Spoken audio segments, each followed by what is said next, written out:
What's going on, pre-Chiro students? It's Dr. Ben Glass again, just with another relevant conversation for you to get exposure to. Today, we have a chiropractic researcher, teacher, and practicing chiropractor, I imagine, Dr. Christie Kwon. Thank you so much for joining the students today just to share some insights with them on the path you've taken and maybe help them along theirs as well. Can we just get started by you sharing what your background was before chiropractic school and what attracted you to becoming a chiropractor? Hi guys, thanks for tuning in. I'm really excited you're considering a career in chiropractic. So my background is maybe a little different from some of you. Some of you might have grown up in chiropractic and always knew and you wanted to be a chiropractor. I actually studied biomedical engineering, and as Ben mentioned, I'm a researcher primarily, and I teach. And interestingly enough, I was on a path to go the PhD route. I was working on my master's degree at Johns Hopkins. I was focused in biomedical engineering. And I felt like the two things I did not want to do for the rest of my life were research or teaching. And in the midst of that, I met my chiropractor in Baltimore, and I was really interested in patient care, but I didn't really see myself pursuing a career in medicine specifically.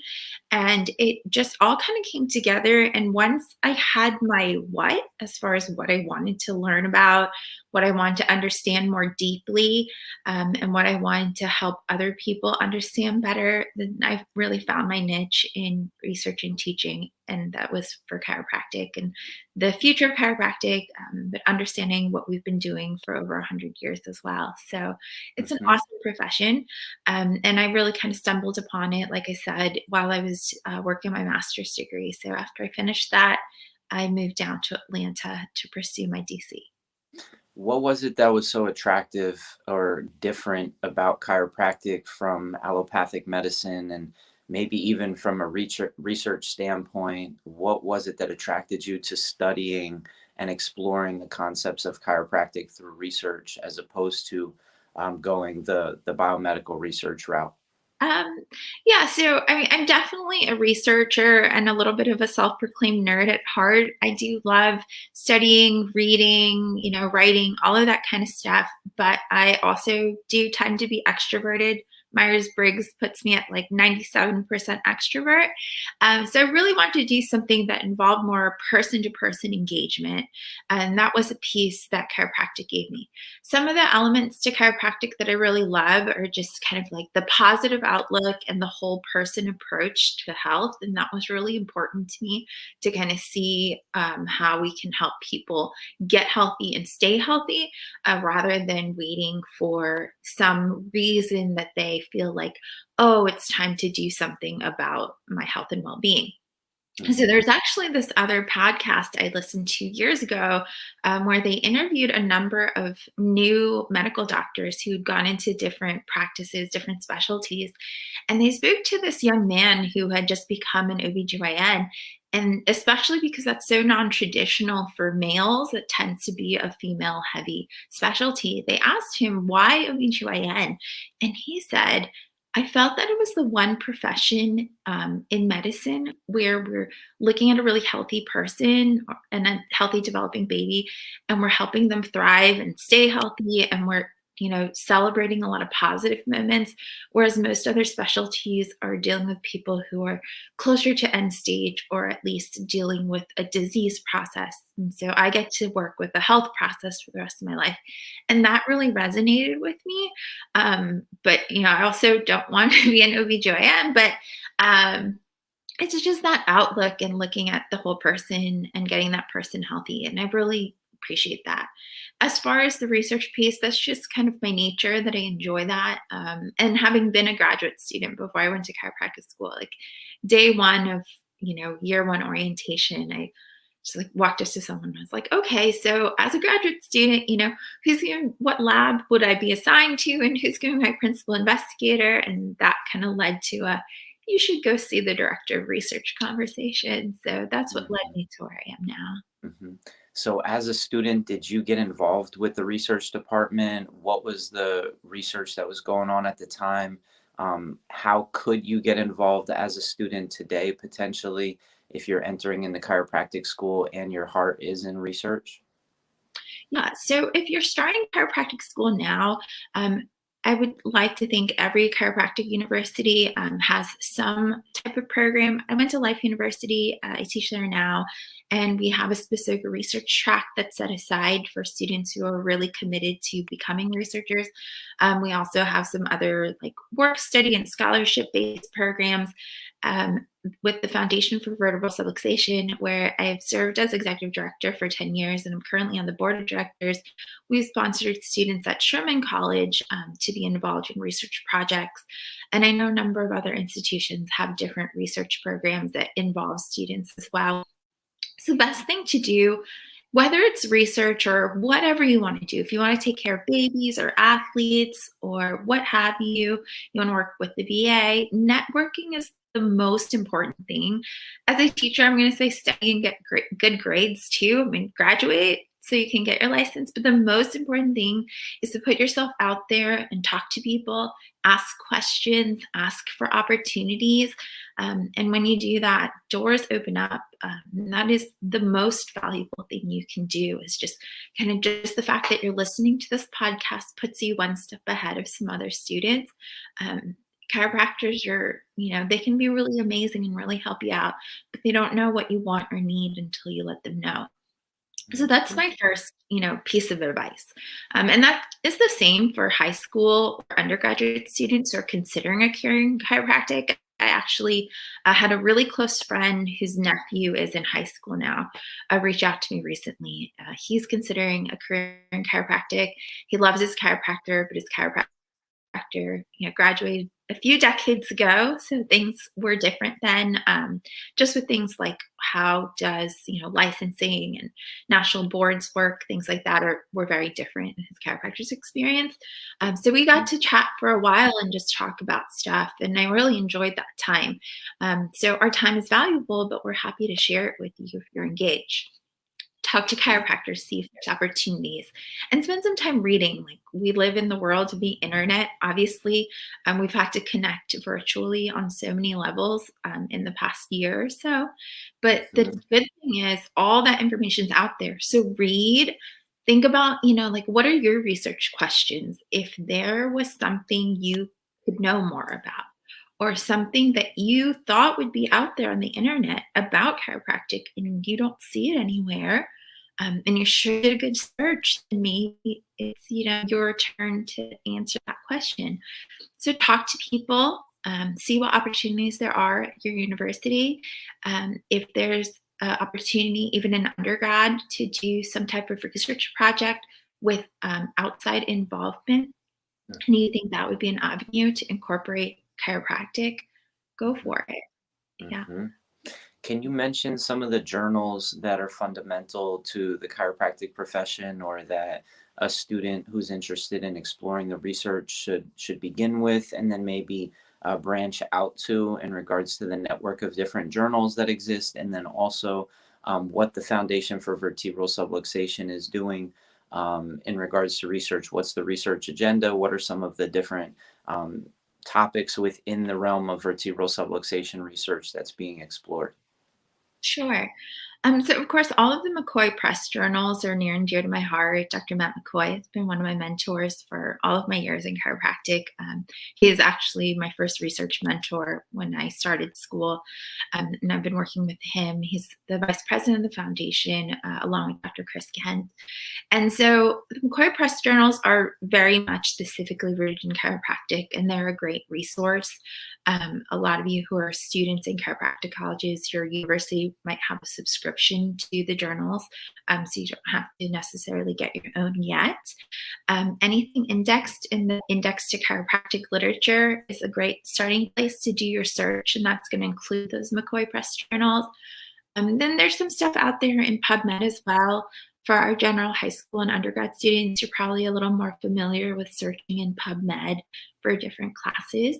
And then just generally on the internet, I mean, you all know how to kind of vet a source as being reliable if it's, published and coming from a university or an organization like the foundation versus just like somebody's Facebook post.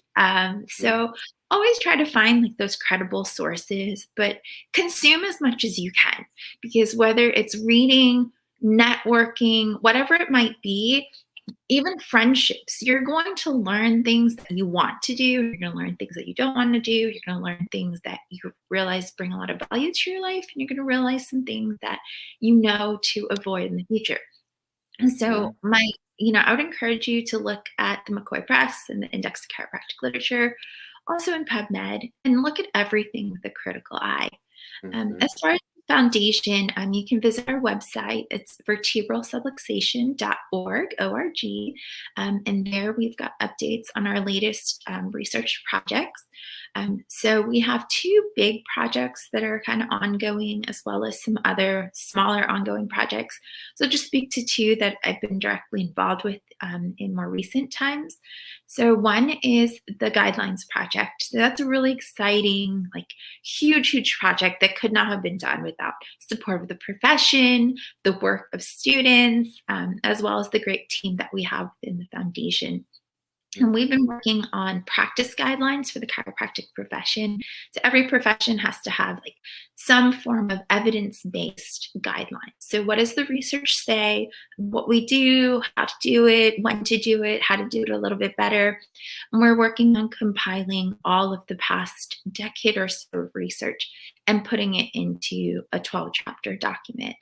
And so that's been a long journey. And along the way, we've come to realize, like you just asked, where do chiropractors go for this type of information? Because we're going to have one neat document, but someone might say, like, well, I'd really like to see reference 54. Where do I go to find it? So we're also working on building a repository that's going to give people access to all of those individual articles. So the piece or the chapter that really interests you, you can dive more deeply into. That's been really exciting for like the first round of that project. I had been working as the project manager. Dr. Anquinette Stiles, who works with us as a research fellow, has since taken over that role. Over the past about 2 years, in lieu of that, I began working on my master's in public health. So I finished my second master's last year. I defended my thesis virtually during the pandemic. And that was really exciting because it's given me a window into exploring how chiropractic fits into public health. And that's really my primary interest of this idea of health for communities, making our world healthier, making sure that people are not only living longer but better lives is really the premise of what we talk about as the chiropractic lifestyle. And it's also what's discussed in the context of public health outside of like kind of the times that we're living in right now, for example, during this infectious disease pandemic. So there has to be a crossroads between chiropractic and public health, and working on figuring out how to mesh that together into the research literature is really my primary passion at this time. Mhm. So I just recently, like I said, finished my MPH last year and I defended my thesis. So we're working on publishing that document, which is sort of like what I've been referring to as a step zero for chiropractic, because I have the opportunity to speak to a lot of chiropractors, and I have big audience people, and I say, how many people do you think need chiropractic care? And we say everyone. And I'm not disagreeing, but as far as the research goes, like, are you sure? Like, do we know, or are we just thinking this? And so our research is focused on what's called the epidemiology of chiropractic, or establishing the fact that the need for chiropractic care, the presence of vertebral subluxation, is in fact an epidemic, that it's very, very common in the general population. And establishing that numerically is going to help us establish a public health need for chiropractic. Mhm. Yeah, I remember in the early 2000s, there was the Bone and Joint Decade, and the World Health Organization collaborated with Life University to create, I believe, a campaign called Straighten Up America, which was aiming to contextualize the importance of good alignment and posture and a healthy spine to just overall health. And it was trying to place that in elementary schools Yeah. to really build up the idea of spinal hygiene. What are some search queries that students can explore in PubMed index for chiropractic literature, the foundation's websites, and McCoy Press to further explore some of the basic fundamental principles of chiropractic, maybe the foundational concept of vertebral subluxation. Are there any papers out there that you particularly would reference when telling somebody, hey, this is a great paper that really unpacks and goes deeper into what a vertebral subluxation is and how it really can impact somebody's health and well-being? Yeah, well, I think one of the seminal papers that I always refer students to was published in the Journal of Vertebral Subluxation Research by Dr. Chris Kent. I want to say the publication year is 1996, and it's a review of all of the models of vertebral subluxation, and that's a really great starting point for anyone who's trying to kind of better understand what chiropractic is based in, as well as even if you're just trying to better flesh out how you might describe and explain that entity to others, like future patients or your family members, when you're explaining, I'm going to be a chiropractor. This is what I'm going to do. So I think that that's a really great starting point. And then in Hmm. terms of search terms, certainly, terms related to like overall quality of life, wellness, salutogenesis, like this idea of becoming more and more healthy and moving towards a more positive direction on the spectrum of health, and how those types of chiropractic are certainly things that I would focus on to begin with. And then, like I said, if someone finds that they're really interested in taking care of, pregnant women and babies, then the ICPA is an important organization, the International Chiropractic Pediatric Association. If you're interested in animal chiropractic, Dr. Jake Merrick's work. So there's, kind of like different directions you can move into from there. But I think one of the most important things to just understand and be able to clearly explain what a subluxation is. So I would highly encourage everyone to look at Dr. Kent's paper. On the foundation website, we also have like our research agenda paper. It's a pretty quick, easy read, and it might give you a sense of the type of research that is still needed and is somewhat underway. Hmm. Um, I hate to hear people say, like, we have no research in chiropractic. I don't think that's true. But we're certainly not done. That's the beauty of research. We'll never be done. There's always ways to explore things from a different angle and a different perspective. So there's always room, and your idea is always a great idea. Absolutely. Can you just briefly touch on what your thesis was that you defended, and also what are some things that you would like to see more of within the context of research? Some concepts that you might have that we can explore within that epidemiological lens of like how do we, because I recently was speaking with somebody in my practice who was from South Korea, and they say, we don't have any chiropractors in South Korea, and it's very sad to me. They're taking herbs. They basically live a chiropractic lifestyle without the actual adjusting piece. And we all know chiropractic is not just about the adjustment. But can you just touch on like how an epidemiological study could impact public policy change in a country that's introducing chiropractic to its population, or that might be starting a brand new school there? There's a new school opening in Brazil next year that will focus on vertebral subluxation, and there's a new school that just opened 3 weeks ago in Australia that's focused on vertebral subluxation. How could this type of research really benefit our schools? And also just, quick little extra moment, there's no chiropractors in campus health centers, whether it's a high school or college campus, and there's really no chiropractic being represented in our universities. So I'm just curious, like, how could better research, maybe the research you did to get your MPH, benefit the profession in getting into these new arenas of access? And you hit the nail on the head. Research is what drives public policy. So we definitely need research, and we need like a concerted effort, whether that's the people who are actually grinding through the writing and the research and the data analysis, or just people who are willing to contribute and fund those efforts, especially because we have a big team of students who are receiving scholarships to do this on top of being in school. Chiropractic school is a wonderful experience, but it's definitely also very demanding. And so it's quite impressive that we have students in a lot of different institutions who are willing to dedicate extra time to making this effort. So we need that concerted effort. That's like first and foremost, like putting aside things like disagreements about technique or approach or anything like that. We just need a consistent effort. And that consistent effort also needs to come with consistent terminology.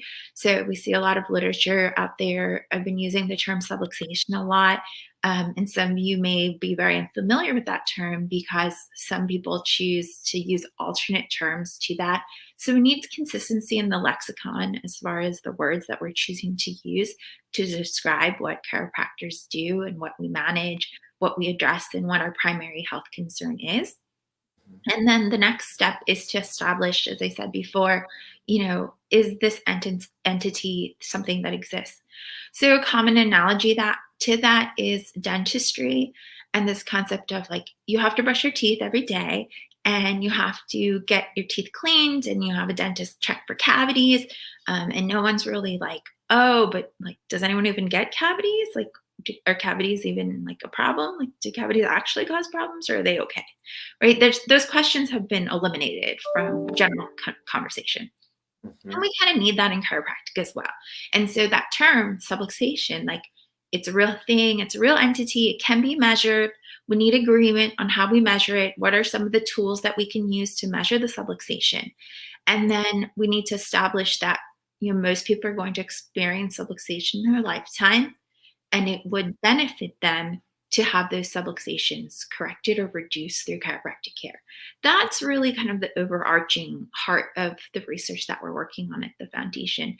And my thesis project in particular, I had the good fortune of having a group of chiropractic offices donate their data to me. So all of their patient records for a period of time with thousands of patients that we were able to filter through and get a sense of like age and where they live around the world, and say like, well, this is what people have and this is the percentage of people who are subluxated based on both biomechanical indicators like misalignment measured on an x-ray to simply say, as well as neurological indicators. So whatever it is that you're measuring, like the leg length inequality, or like a Fukuda step test. And there's a ton of measurements that students will learn when they're in school, but to be sure that you're using some of them, so that you're capturing both pieces, because it's not just a misalignment. It's not just like a bone that's stuck out of place. There's some type of impact that impacts the nervous system. And then like tying that to just the generally accepted understanding that our brain, our central nervous system controls everything that's going on in the body. And so I had the good fortune of being able to analyze this big data set. It allowed me to work with numbers and have less regret for all of the math classes I took as an engineering major. And so I was able to kind of calculate prevalence rates. And we saw that, regardless of where you looked or what age group you looked at, you were seeing, a large percentage of the population was subluxated at that time. And that's just one little snapshot of, a handful of clinics. But if we were able to compile all the data from like every chiropractor in the world, I mean, I think that those numbers would be staggering. And no one could make an argument for the fact that it's not necessary to do regular spinal screenings and take care of people. And especially if we were looking at developing spines and all of the, things that happen to the body over the years. And, speaking to, you mentioned your South Korean patients, and I'm of South Korean descent, my family's South Korean. And South Korea and Japan are the two countries in the world where they're expected to reach a life expectancy of over 100 years, particularly for females at this time. Like that's the projection. And there's, good and bad that comes societally with that, but that's really impressive. And so looking at like overall health, wellness, well-being, utilization rates of different types of like modes of healthcare or different lifestyles, different diets. Like I think there's a lot of valuable information to be gained in that, and then thinking about like how to incorporate chiropractic into that. Um, in Mhm. South Korea and elsewhere, especially if you're looking to maybe be in practice outside the US, where chiropractic's generally less prevalent than here. I think that's all like really valuable information that people could use to expand like their own reach as a future chiropractor. Mhm. Mhm. What would it look like to have more resources in terms of students that were interested in doing research? If we had a larger budget, I don't know if the budget is the limiting factor, or if it's the people that are the limiting factor, or if it's just a lack of systems that connect the data that's being collected in chiropractic offices to research centers at universities that are propagating chiropractic research. But what would it take for us to build a more cohesive ecosystem for chiropractic research to become not only easier for the average practice to contribute to, but also um, just like more of a thing that younger students, maybe in college or high school, are wanting to get more involved with, and could they contribute in any way? All of it, yes. I mean, all of it is limited. There's certainly an avenue for students, high school, college, within chiropractic programs, new graduates. Like for me, I my passion is chiropractic research, but chiropractic research in and of itself is not a career, right? Like there's very few true full-time researchers in our profession. This tends to be like a moonlighting gig for most of us. And that comes down to funding, getting great students. Like, sure, like students will volunteer and sometimes they'll overextend themselves, but really they deserve to be compensated in some way. School is also expensive, and their time is very valuable. And there's a lot of other things they could be doing with it. So a lot of it comes down to funding. The cost to build a central data repository is feasible, like for a whole profession to kind of join in on an important cause. It's not like something that costs millions of dollars. It doesn't even cost hundreds of thousands of dollars to do, but it Mhm. costs money. And that's like kind of a primary like will of the profession to make this happen. And then certainly like those who are willing to do a little more and donate a little more of their time and energy to the work, um, Mhm. being in the grind, like being a peer reviewer, things like that. Mhm. That's certainly going to help the cause as well. So we do need all of it, but Mhm. it does start with the funding that makes everything else possible. Mhm. Mhm. So obviously medical research is so prevalent or so expansive that you could make that into a career, right? I imagine it all boils down to the funding, and that there's tons of medical researchers that have a great salary and are happy with the work that they're doing. Is that safe to say? Sure, it's definitely safe to say. I mean, even in my experience as a graduate student at Johns Hopkins, there's an incredible faculty there. I'm on the alumni council for the university, and it's an amazing institution. But the infrastructure's there, and it's been there for a long time. The endowment, the grants, the corporate sponsorships are all there.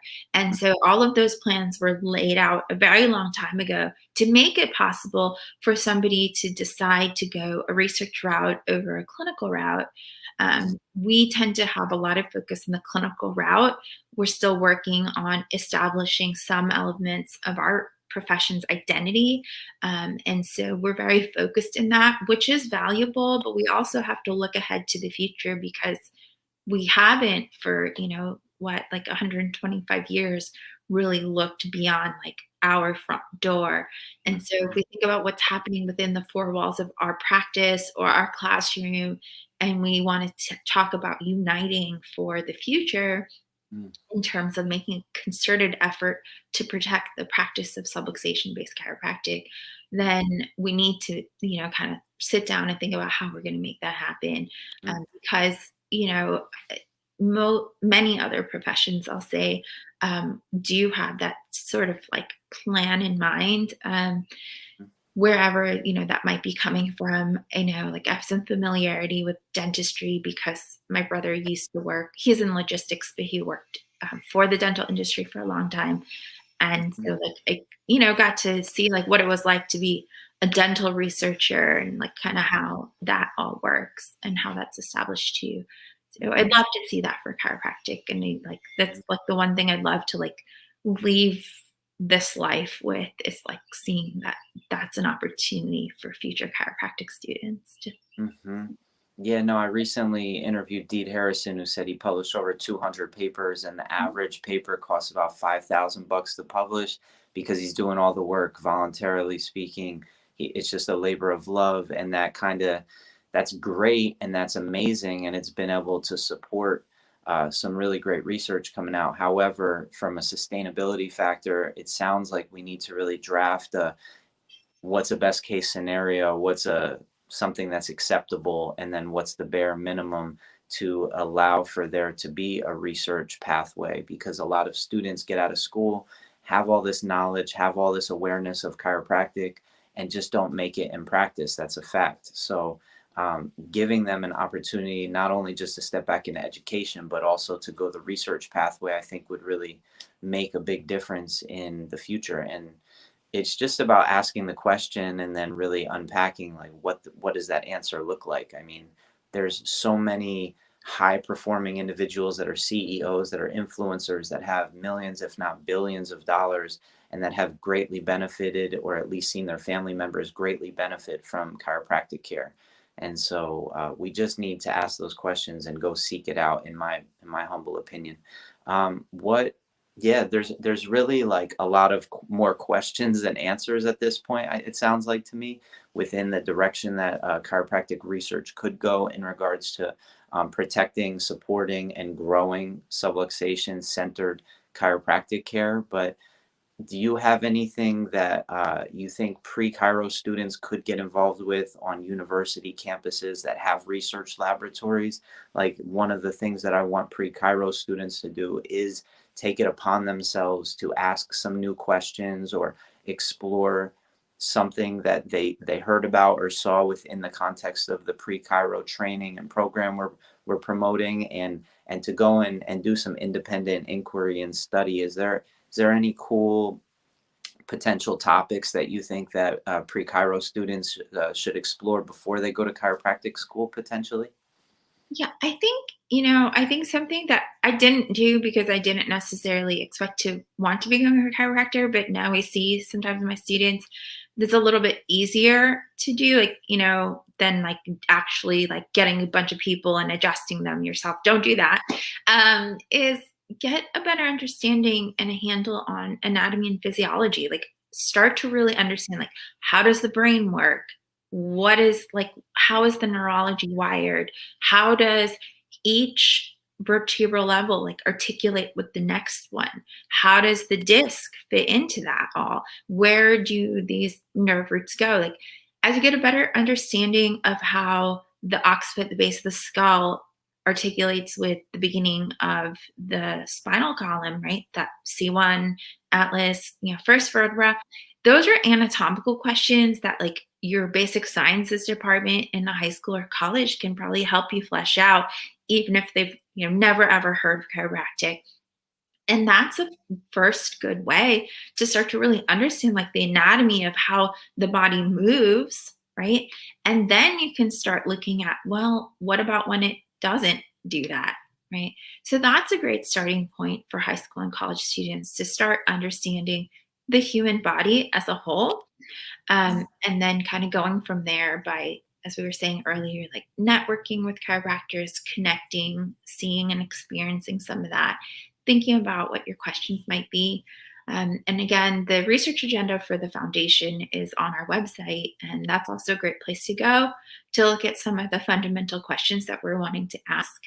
But I think just understanding, like, how all of these kind of like bony parts of our body interact with the soft parts and the nerves and the tissues could be a really great way to start exploring like what is the subluxation, what actually is happening there, and then adding that next layer so that you are starting to tie the science and philosophy together.